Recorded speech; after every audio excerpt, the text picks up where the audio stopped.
Well, welcome everybody to another episode of the Future of BizTech.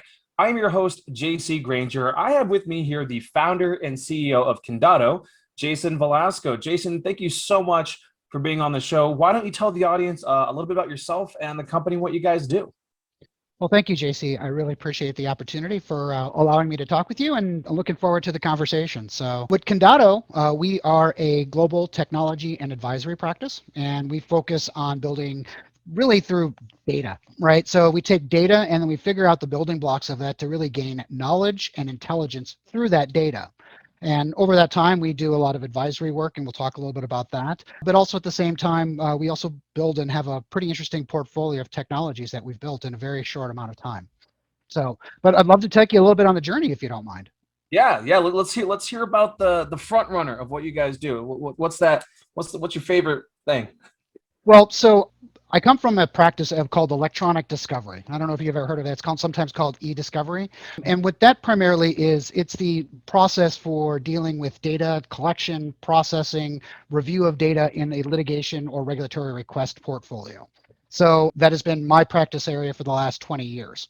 And it's an interesting practice area because it really touches on a lots of different aspects of an organization's data points. So you work with technology people, you're working with lawyers, you're working with senior levels of management of people, you're dealing with people on the ground who are actually using the data.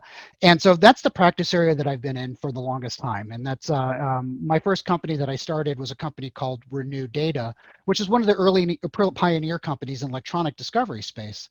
And in that area, our secret sauce with Renew Data was we could process backup tapes and pull data, extract backup tapes, search data without ever having to have an original tape environment or the tape system or all those type of things.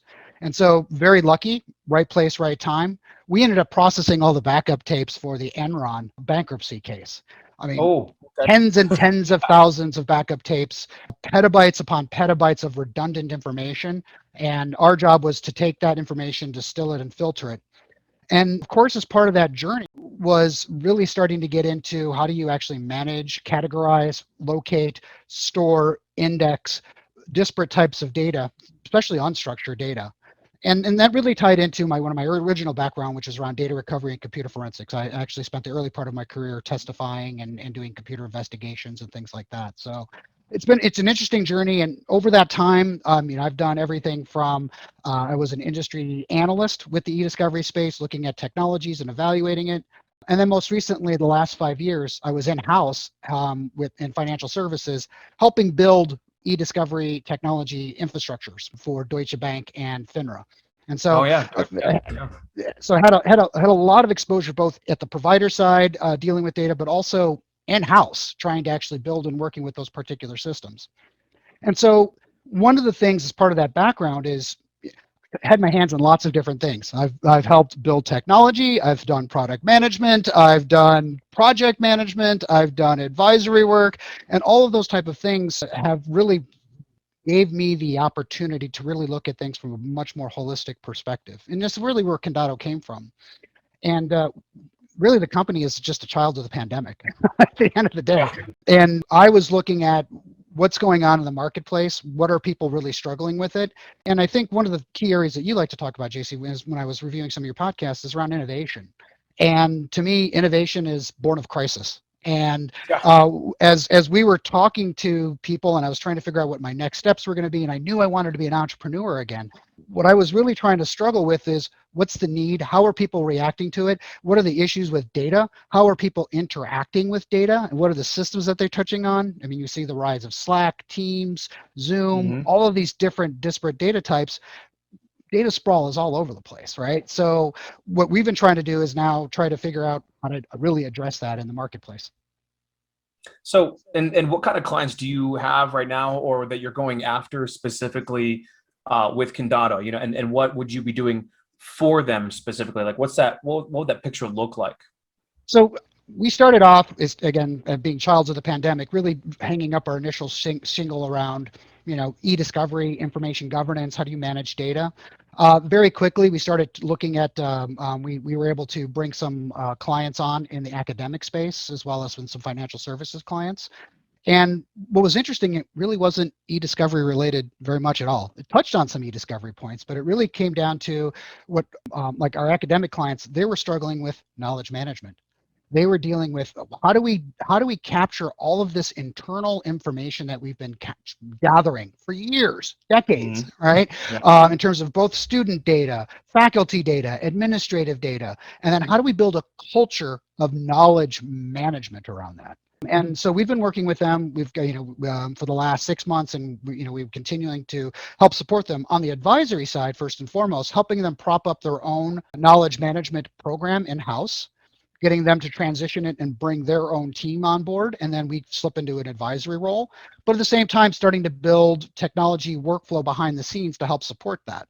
So that was a very interesting project. We've also been working on helping build disaster recovery programs, Mm.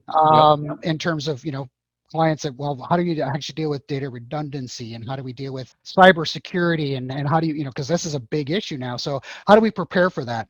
And again, our background in data privacy, data security, data governance really feeds all into those type of things.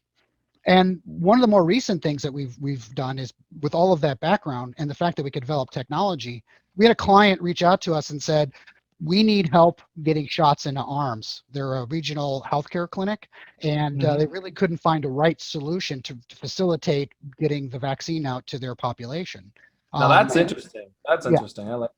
and so we sat down with our technology team, we sat down with our support team, we started looking at, okay, can we build a vaccine management system? Yes, we can, because we have all the platforms, we know how to build technology. And once we started working with the client, we were actually facilitating getting shots into arms within 3 weeks. See, that's amazing. And I want to touch more on that actually, because, obviously very relevant to the times we're going in right now, even though we're recording this podcast probably a couple months before it's going to be available. We're still in this for a while, right? And even, we consider ourselves lucky being in America where, our entire population will probably be vaccinated within the next 6 months total, because we're already about halfway there. Right. But where I think is interesting about your technology is, in America, we sometimes have the blinders on. We're like, all right, our problem's solved, everything's fine. It's like, well, no, we're fine. You still have the whole rest of the world. And there's a lot of countries that don't have the same resources we do. They don't have any of the vaccines out yet. They're going to be, because we developed it, so we're going to get ours first, and then we're going to obviously keep producing them, sending them to other countries, so that we don't, we got to solve all the problems so it doesn't come back to us again. So tell me about your plans for Kindato, specifically with this vaccine management, because if you guys created such a good program within such a small amount of time, and I imagine it's only going to keep getting better and more efficient. Right. And since a lot of these vaccines are multiple doses, which literally makes the problem exponential when it comes to logistics, right? What is the plans for Kindato after, not only in America right now, but worldwide? Are you going to be approaching, companies in Africa or South America, or Asia? What's your plans with that? Because I think I think the audience would love to hear something about that. Jason, you bring up a really good solution opportunities, I like to call it, that I've been Yeah. trying to deal with as an entrepreneur, which is, okay, we've built a really cool technology. We've got the platform. We can do a lot of different things with it, in terms of, we've even looked at building, the blockchain passport system. We've looked at doing billing integration into all of those type of things. How do we then attach Medicare and the billing and do the analytics behind the piece? How do we manage support dosage, gather all the social analytics around all of the dosage usage? And then again, how do you then take that out to the rest of the world? And the problem that I encountered was, we're a startup. And how do we actually handle that? And as I mentioned before, we've actually have an interesting portfolio of different technologies. And what I discovered as an entrepreneur was that they're all very interrelated. They still use all the same common elements: data analytics, data privacy, data management workflow, encryption. All of those key pieces that you need to be able to build software actually goes across all the different types of technologies that are out there. And so what I first started doing was, well, hey, I've got a great technology here. This is what we're going to do. We're going to build and become a healthcare technology company. And then, I actually built the pitch decks. I went through the whole lean canvas exercise and started working with my entrepreneurial mentors in terms of, can we get investment for this, and what do we really want to do with this? And the challenge I had was, how do I now look at this along with the other technologies that we've developed, because we've also developed, a learning management platform that's being deployed in Africa. We've got enterprise level knowledge management and data collection tools within M365. And so what's emerged from that is that what it comes down to it, JC, is that not only an advisory practice, but we're also almost a incubator technology accelerator. And so we've actually if you look at our website, we've really broken this down into really two key areas: advisory and then an innovation studio, taking all of the common elements that we have to support and develop and launch a technology and then bring that to the forefront. We would love to do a lot more with the vaccine management system, and we're planning on doing a few things with it, like immediately in conjunction with our client. Number one of the things the client that we've been working with is they're looking at expanding into the retail marketplace into IV infusion. So how do we now tie that into it and then use that same technology, baseline technology, and then turn it into a retail scheduling management application that they can use and also use for marketing purposes? And then secondarily, adding the billing and analytics side of things. How do you add billing codes? How do you now, and of course, I think, electronic medical records, I think is a fascinating topic of area. And again, it fits right into our data experience, right? It's all about, Yeah. we've been managing financial records for, 20 years. So, I mean, this to us is just natural. And now I'm spending a lot of time working and developing a product management team that's going to be very experienced in this area so we can launch that out. Quite candidly, JC, I don't know in 2 months when this podcast airs whether or not this technology will be spun out, but I'm envisioning this taking these different technologies and then spinning them off into separate companies, Mhm. and then letting them grow, and then using the common elements within the Kindato advisory and technology practice to continue to support those as needed to help really streamline the entrepreneurial process.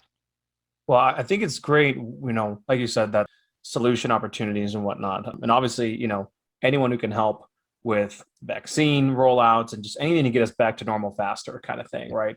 Always has my vote for sure. Let me ask you a question. So being a startup, how are you getting your name out there? I mean, how are companies finding out about you? I mean, I'm a marketing guy, so all I think all day is marketing. What kind of methods are you using to get Kindato in front of your target audience, and then how is that working so far? So, as always, marketing is such an important aspect of everything, right? So, I'm a firm believer in both product marketing, product management marketing strategies, as well as pure marketing in terms of just outreach, social media, things like that. So, really the first things that I've been doing is the first thing I did is I launched my own podcast, of course, because everyone's got a podcast. So Yeah. I started a podcast called Out of Curiosity because I have a pretty curious nature and I like talking to people. And we've been starting to, as people cross my paths, I ask questions, conversations, and it's interesting to see how that's evolving over time. But really where I've been focusing on has been a lot of just experimenting, quite candidly, first and foremost. I first tried doing kind of a dialing for dollars cold calling methodology with scripted LinkedIn cold calling, things like that. Discovered that really wasn't how people want to buy advisory services. So part of that goes, okay, so how do we now break into that? And now I'm really looking at really taking a very strong look at using public relations, using kind of a dedicated product marketing team and marketing team to basically start doing much more of that outreach and really aligning it with the sales operations strategy. How do we get the most value out of our dollars when it comes to marketing? And so, Mhm. we do a lot of outreach. We spend a lot of time just on conversations with people. We do a lot of kind of shaking our local network for the most part. I've been lucky enough in my career to, especially in the e-discovery space, being able to touch a lot of points within general counsel, legal, technology, that I've got a good, solid relationship. So that's really where our key sales and marketing effort has gone. But I think now we're starting to evaluate how do we now take the Kindato brand of this innovation studio and this advisory practice, which is very different. It's a really interesting marketing opportunity for us to really kind of solve. And I'm looking forward to figuring that problem out over the next year. Yeah, no, it's exciting when you're in those beginning phases for sure, right? I mean, there's a lot of stress to it, but having when the whole world opens up to you, your brain just is firing on all cylinders of all the possibilities. I remember once upon a time when I started my company that was a very exciting part of it. So that's pretty cool. Let me ask you a question here. So obviously with the title of the podcast, The Future of BizTech, I have to ask you, first off, where do you see your industry going? you had talked about, like information, gathering and whatnot, like electronic and whatnot. So where do you see, you and your competitors, just in general, where do you see this in 5, 10 years? How do you think it's going to affect change in industries? Where do you see you guys? So I see us continuing to truly get deeper into creating solutions, workflow, and support around how do people manage and control data. And control is a very loose term because you can never have control over it. All right. Yeah. As a self-described data hygienist, coming from the computer forensics background, and I know where my data is for the most part, but it's really easy. I mean, we've got stuff on OneDrive and Google Drive and and Teams and Slack and there's Trello, and you've got data all over the place. And I think that's really going to be the opportunity for technology firms to help people really understand it. Technology companies tend to be, we can solve this immediate problem now. You need project management help, so we can help organize your project management solution, or we can help figure your collaboration type thing. But what are the underlying data requirements, especially if you think about regulatory environment where they are required to keep communications and records and things like that? How do we manage the privacy of that for the users? One of my partners, his name is Jason Thompson. He's based in Switzerland, and so he's been at the forefront. And he was his background is in really in data privacy and data management, and he's been at the forefront of GDPR, which is the European Data Privacy Rules, and building that. He was the director of e-discovery at UBS. So we have that DNA in our place, solving those kind of problems in terms of how does an organization maintain the data that they need, use it to gather intelligence and support their business to make good risk and profit decisions, right? And you could do that with analytics. You can control the data through potentially blockchain. All of those are areas that we're looking at very closely as we're expanding into the marketplace. So I think that's where I think all of our competitors are looking at. And again, I think all of those are common elements that I can apply that to multiple technologies that will be spinning out of the innovation studio. And where do you see your company here in a few years? I mean, is there any kind of, my audience loves hearing about the new things before they drop, right? Mm-hmm. So do you got any new partnerships coming up? Do you got any new features or technology that we can kind of have a little preview about before it goes live? Yeah, sure. I'll give you a list because we've got a really interesting list of things that we're working on. So one of the areas that we're working on is in learning management. As I mentioned before, we've been blessed to have been working with some academic institutions, and my partner Jason Thompson, as I mentioned before, he's been very heavily involved in a learning management program called ProScala, which is basically trying to really add equality to education. And he's working with I think a couple governments in Africa to be able to deploy and then create solutions to be able to take it to rural areas where there is no electricity. And Yeah. so I think those are ways that we could take technology and have a social impact. So that's one area that we're focusing on. On the advisory side, we are doing advisory work and learning management, helping build curriculums and controlling the data around that. But it also, with ProScala, it gives us a platform to be able to take, and not only to private school systems or public-private school systems, but also to government entities that are trying to solve this problem of getting education to the masses across the globe. Well, especially with it, a lot of them being remote right now too, because of COVID. And again, we might get out of the woods, but other countries might take a lot longer. So my Yeah, daughter's doing a lot of remote learning. It's difficult for kids right now. right. And then, again, with curriculums being so, I mean, how do you manage the curriculum? How do you actually keep and crack of lessons? And that's what ProScala does. It's a really impressive technology platform that, it's been, again, from an entrepreneurial perspective, just I think it can be game changing to society as well as, the education platform overall. As I mentioned before, we have our vaccine management system, which we're transitioning into the medical side, and we talked a little bit about transitioning that into retail, as well as adding the billing and Medicare, and as well as electronic medical records management.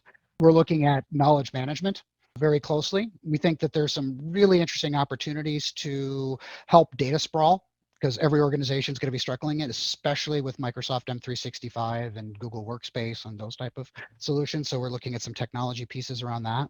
And then one technology that we're really we're looking to bring online is it's a really a social media platform for athlete to athlete and coaches. So it's a really cool technology platform, and we're in some negotiations right now with the founding members to bring that into the Innovation Studio portfolio. That's very cool. Very cool. With your background and in business and incorporating the data and everything, obviously being again like a forensic, scientist with computers. What's either the best advice you were ever given or the best advice you could give with all your wealth of knowledge to anyone listening? Wow. Can we have a topic? There's been lots of good.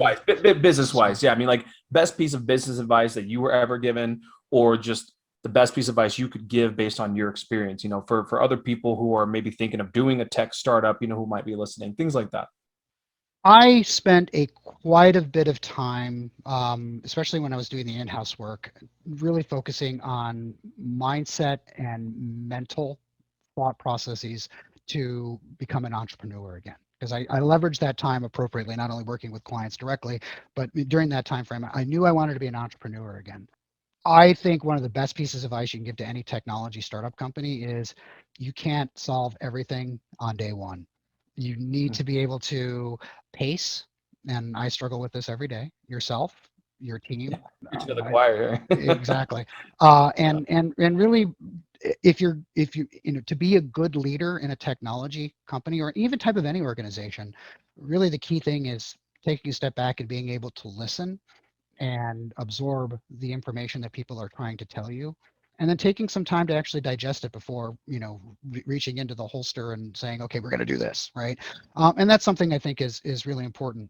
The other piece of advice that I highly advise people is really around mentorship and community. I would not be able to go on the journey that I've been on for really the last 5 or 10 years and to this where I'm at today as an entrepreneur without having the guidance mentorship of people both on my partners and my peers, but also looking for entrepreneur mentorship. So I work closely with a gentleman by the name of Skip Walter, who is he founded a data analytics company 15 years ago that was tangential to the discovery space, and working with him has been game changing for me because he approached me and gave me ideas of gave me the idea for what does an innovation studio look like, right? We were looking at Idea Labs and Pioneer Square Ventures and a lot of these other incubators that are out there, and I was like, well, why can't we do something similar in startup mode, right? We don't need to have millions and millions of dollars to be able to throw at technology to prove that it's there. We've proved the model that if you've got clients and you've already got traction, you can build technology and build it the right way and build valuation out of that. And so that's something that's been very important to me. So I think the key piece of advice would be, again, take some time, make sure you're listening, but also reaching out to your community and seeking out mentorship. I think that's just critical. Those are great pieces of advice, and it's funny. I wish someone had told me that a long time ago, because I'm very bang bang bang, go go go, right? And only over time did I slowly, arduously learn to take a step back, slow down a minute. So I'm there now, but you might have been a good mentor for me before. Yeah. It's too bad we only cross paths now. Well, it's never too late, GC. It's never too Yeah, late. that's true. Listen, thank you so much for being on the show, Jason.